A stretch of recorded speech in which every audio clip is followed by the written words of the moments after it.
What's going down, YouTube? It's your boy Swisher coming back at you. You know what I'm saying?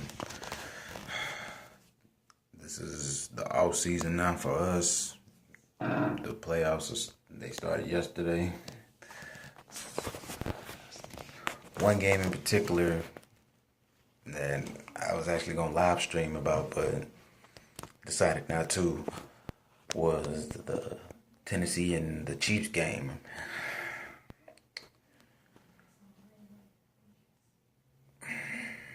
I mean, hey, it's crazy, but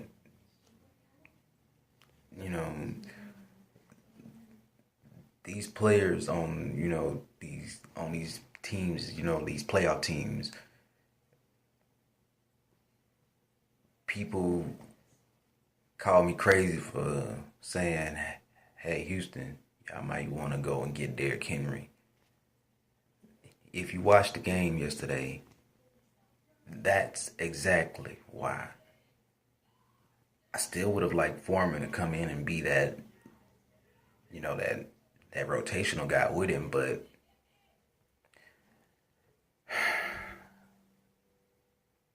what can I say, man? It's crazy because the Chiefs, you would think that they would have a more potent offense outside of their tight end game, but sad to say, but they tried the New England like formula and it was working as long as Kelsey is healthy, just like in New England. Their offense really gets a jump start and can go when Gronk's healthy.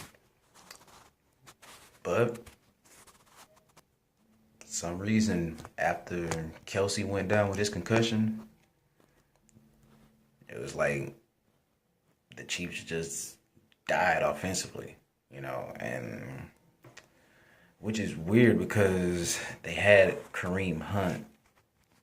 You know what I'm saying? I don't understand why they stopped feeding him the ball. You know what I'm saying?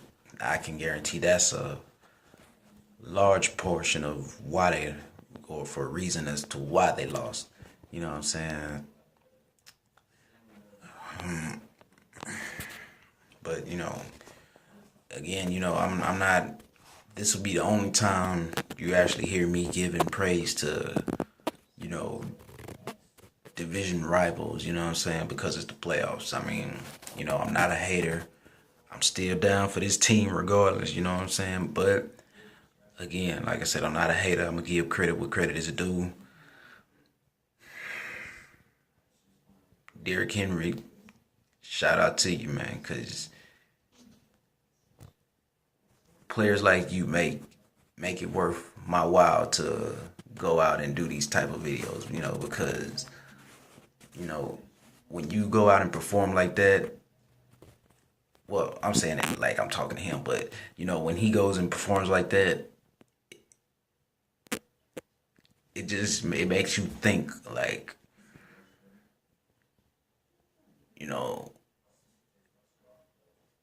what if we'd have used, what would have happened if we would have took him?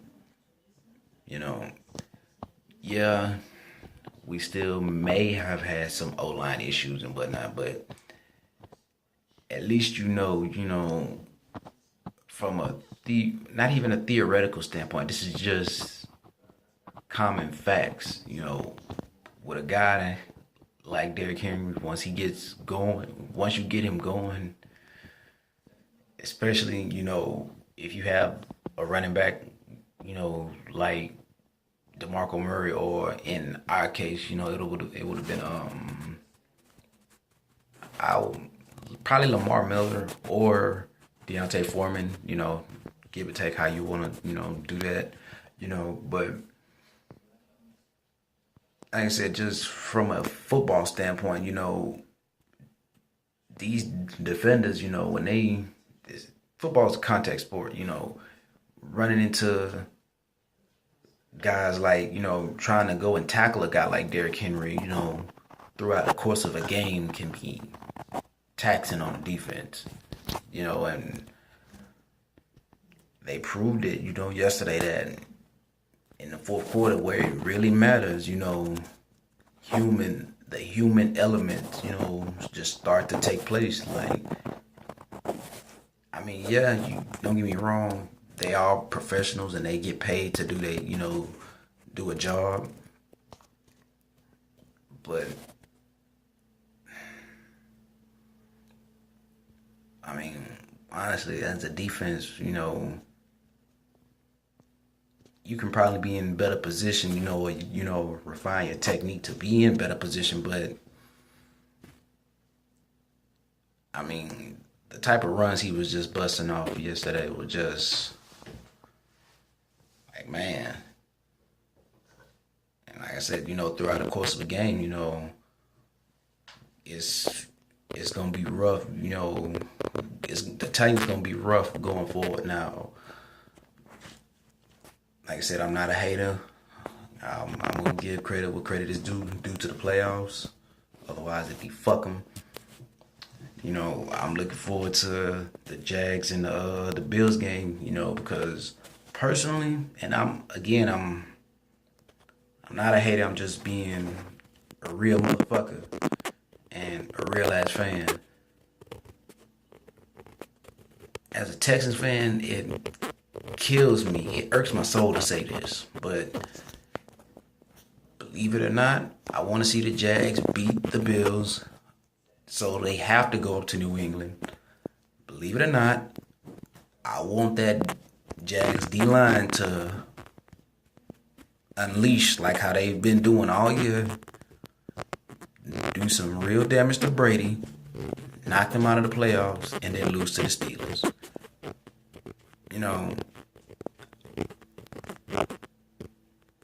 I'd be perfectly fine with, if the Steelers walked away with a Super Bowl this year, Hey, it is what it is, but, outside of that, the later game, waiting on that to come about, but as far as us Texans go, like, you guys let me know what you guys think about the possible free agent moves, with the amount of cap space that we're going to have after we make some potential cuts. Also let me know, what you guys think on who we should cut, who we should re-sign, outside of the obvious, like Bernard McKinney and Jadeveon Clowney, But, like, let me know where you guys would invest that money, as far as O-lineman and secondary goes. And, to really, see where y'all heads at,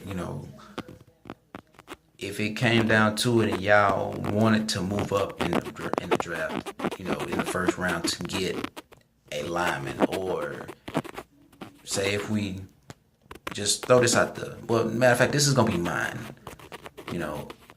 Just scratch what I was just saying. This is mine. If we, say we use Lamar Miller as, a crucial trade chip, and we package, say, Cushion, those two with probably with like say a third.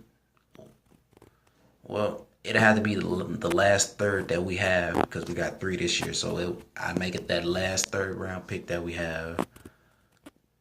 And I'm not gonna say just a third.